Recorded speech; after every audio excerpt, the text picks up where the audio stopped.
Welcome to the Chapter 14 desk lecture. We're going to get into the statement of cash flows. So the statement of cash flows was a Chapter 1 topic. It is one of our 4 financial statements, though you haven't heard much of it since then. Pretty sure you were told that we would get to it eventually, and here we are.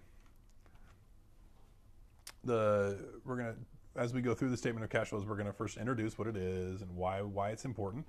And then we're going to talk through the different categories of cash flows, very important topic. And then we're going to break down the indirect method the indirect method of operating activities. And then we're going to do an example of investing and financing activities as well. So what is the statement of cash flows? Here's a definition. It's just a statement that provides information about what happened to cash. Why did cash go up? Why did cash go down? Simply enough. Why do we care about this? Well, this is actually a somewhat interesting question because if you look at the history of accounting is about 500 years old or so, give or take. But the cash flow statement is not that old. The statement of cash flows is really just about 50 years old or so. It's a newer financial statement, especially relative to the age of accounting and the other financial statements. So why does it exist? Why did it kind of evolve into and kind of appear?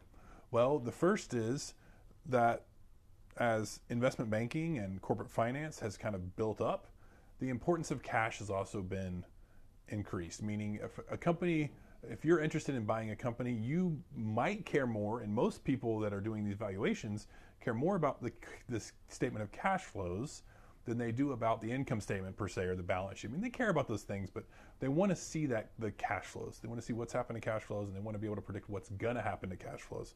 In order to predict the future, you have to know about the past. If we didn't have that cash flow information from the history, we wouldn't be able to predict the future in that same context. In addition, if you're a bank or potential investor from a debt side, you want to know that they can pay you back. And if you see a consistent history of positive cash flows, then that maybe tells you that they can afford to pay you back and pay your interest.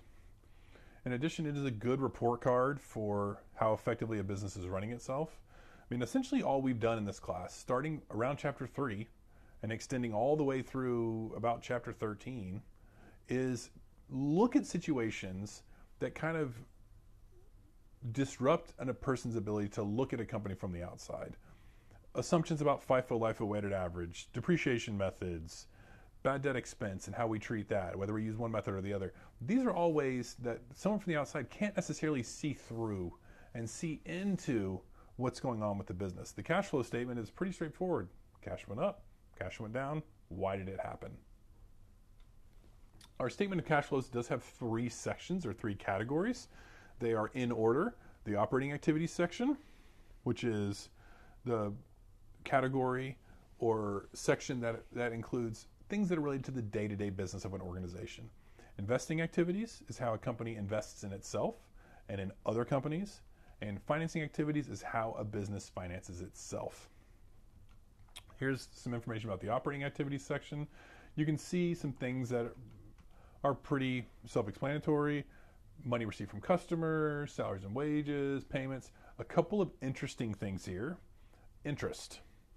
Even though debt that we take on is in financing activities, and when companies borrow money from us, that's an investing activity. Both the interest payments that we make and the interest payments we receive do not go in those categories. The interest payments and interest expense go into the operating activities section. Just FYI, that is something that's a little bit weird, I think. When we're talking about accounts used in this section, accounts receivable, inventory, all of our current assets and current liabilities will be described or applied to this category or this section. Investing activities, again, I said earlier, it's investments in ourselves and investment in other companies, and that's spelled out right here at the top. Our investments, meaning our investments in other companies, and our investments in ourselves, long-term assets. We're talking about our fixed assets, equipment, vehicles, computers. All those are examples of investing activities. But pretty much all of our long-term assets fit into this category. There aren't any long-term assets that don't fit into this category. And our inflows and outflows are pretty much exactly the opposite of each other. Selling long-term assets, buying long-term assets, selling company stock, buying other company stock, collecting principal and loans, and lending money. And we expect these same accounts here. Debt investments, stock investments, notes receivable, all of our fixed assets are all examples of investing activities. Again, investing activities is a little bit of a misnomer in my mind. Most people, when they hear about investing, think about stocks, and that's all they essentially think about. And really, our stocks aren't even in this section because our stocks are here in financing activities. How we finance ourselves. This is essentially the last two chapters of this text. We talked about debt, and then we talked about stockholders' equity. Any transactions from those two chapters is going to go in the financing activities section, with the exception of interest expense, which we already talked about. Inflows from financing activities, borrowing money, issuing stock, selling treasury stock, repaying our loans that we took out, purchasing treasury stock in the first place, paying dividends, all examples of financing activities. Accounts we should be looking out for, pretty much all of our equity accounts and all of our long-term liability accounts are going to be included on that list. And so it's helpful to think about this from just a theoretical standpoint from definitions, and also to think about the accounts associated with it, because I think it'll be helpful to you as we start to work on problems. Worksheet number 1 is is a category worksheet.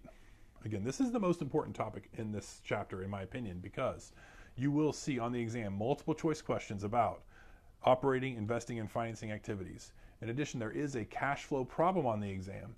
And so you will need to be able to do the operating activity, investing activity, and financing activity sections of the cash flow statement in that problem. And so knowing these different categories is super important.